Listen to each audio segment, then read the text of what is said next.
Hi, and welcome to the Sterling Net Point Power Ranking Show. My name is Barry Sterling Mitchell. My co-host here is Benjamin Dickerson. We are I would say, only independent, purely quantitative ranking system for the teams in the NFL. How does that sound, Benny? That sounds wonderful. And this sound wonderful? Truly independent and quantitative. So, in the rankings that we're going to talk about, there is no opinion. And what's the other one, Benny? No conjecture. No conjecture. So we just have a way of ranking the teams. And again, just a short history. I'm not making any of this up. We are simply tracking a specific set of statistics that we believe are the ones that are most vital. For example, the NFL ranks teams in most cases by yardage. Okay, that's one way to do it. However, teams don't win or lose by yardage. They win or lose by points. So we started looking at points and more specifically, point differential. And the idea is that if I'm beating, or if my team is winning by an average of 25 points per game, and your team is winning by an average of 5 points per game, I would be ranked higher. Okay. The bias or the thought would be my team is a little stronger than yours. Okay. And when I say bias, that takes us into the second part of the statistics and how we use them. The bias and the bias plus is really just the difference between the net points in a matchup. So again, if I have the team that's winning by an average of 25 points and Ben has the team winning by an average of 5 and we have a game, that 20-point difference is what we call the bias. There's no guarantee. There's no way to guarantee anything, but we find that there is a strong correlation between winning and these numbers. So we are and again, these numbers are going to track what has already been done. The Bias Plus is going to look at the upcoming games and make somewhat of a forecast. But the Sterling Net Point Power Ranking simply ranks the teams by what they've done. Now, I'm including the playoffs in this ranking. And I kind of, Ben, you'll see that I kind of put everything on one page and only have really Okay. a couple slides because the last 3 weeks I have that too, but I don't feel as comfortable with the last 3 week number because of all the craziness of a week 18. Right, right. You know what I mean? So I have it, but I'm not gonna, knock myself out about it. So let's take a quick look, Benny. And again, the numbers that we track are the net points. That's the difference between points for and points against. We track points for and points against. And we track turnover differential, average turnover differential. So here we go, Benny, and I have in blue the teams that are still in the fray, playoff teams. So you'll see in the first two rankings, all blue. So these teams are really getting it in. Number one, congratulations to Seattle. Average net points plus 11.2. And the averages for nets and turnover differential can go positive or negative. The Rams coming in with the top scoring 30.7 points per game. Houston, 16.7 points per game. Ben, I know you're going to talk a little bit about that Houston game. I just have a couple things that I have to add to it because I even posted on my Facebook page watching that game. Amazing. In any event, Chicago still holding on to the number one spot, even though they moved from 1.7 average turnover differential to 1.1, but they are still in first place and right behind them. Again, the Houston Texans at 0.9 plus 0.9 for the first two spots. As you go down to the third spot, you've got the Rams in net points. You got to jump over to points against to see the Patriots at 17.9 points. That's what they're allowing per game. And we got to drop down to fourth place for average points for Buffalo and Denver for average points against. That's 28.2, and Denver is 18.3. We drop down to fifth place. We see Houston, New England, and the Rams in terms of net points, points for, and turnover differential. The Rams are tied with Pittsburgh and Jacksonville. They're out of it. Rams are still in it.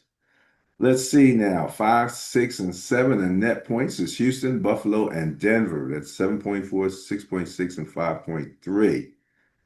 Over on the other columns, there's nothing. No, those teams are over there. And number 9, my beloved 49ers at plus 3.9 average net points.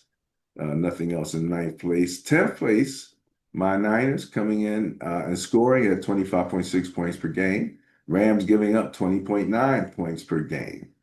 Dropping down to 11th place, you've got Buffalo giving up 21.6 points and San Fran giving up 21.7, with New England over in the turnover differential at plus 0.1. When you go down to 13th place, you've got net points for Chicago at plus 1.7 and turnover differential for Buffalo at plus 0.1. You can see in the turnover differential, it goes from plus 0.1 and then it drops to negative. And let's see, 14th place, Denver giving up scoring 23.6 points per game. So that is the top half of your net points, your points for, points against, and average turnover differential, Benny. What do you think about this group? So this reminds me of a conversation I had with somebody early in the season. Um, I don't think we were maybe at the most 4 or 5 weeks into the season. And the guy said to me, I really don't see a team that's head and shoulders above everybody else right now. Usually, and sometimes it's the wrong team, but usually somewhere before midseason, you see a team that's really, really looking super strong, and you feel like they have their strength is sustainable to the end of the season. Now, a lot of times we see teams, you hear the guys on TV even saying it. Right now, this is the number one team, and then the next week it's somebody else. But usually around this time of year, when we look at these rankings, somewhere between the top 3 to top 5, we usually, not always, and you can correct me if I'm wrong, we usually have at least one team that's in the top 5 of every category. And this year, I don't think we do. No, I'm wrong. We do. Did you peruse it enough to pick that out real quick? A team that's in the top 5 in every category Right. Now, when I say top 5, I don't mean fifth place. I mean fifth of all the teams that are left playing. of all the teams that are left playing. Okay, the Rams fall into there then. There you go. That's it. It's the Rams. Yeah. They're the only ones. Surprise, surprise. So if we asked the general public, who do you think, without showing them this, I doubt any of them would pick the Rams. But well, I won't say any of them. I'm sure there's Rams fans out there somewhere.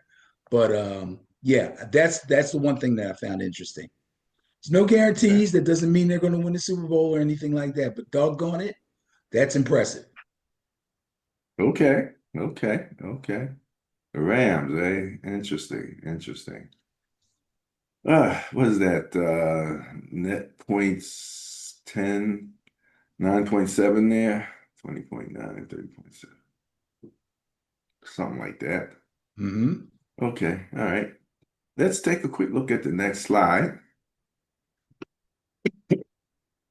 Here, Benny, that's what I was telling you about the last 3 weeks. These are the last 3 week numbers. And again, we have the playoff teams in blue. You see, they're a lot more scattered. Everything's a lot more scattered over the last 3 weeks. And so that's why I kind of want to just say, but I will give, Yeah, that the Week 18 games really are going to skew things because you had so many teams that didn't play starters or played starters for half the game. Some played a few, some didn't play any, you know. So some teams benefited from that. Some teams, it hurt them, you know.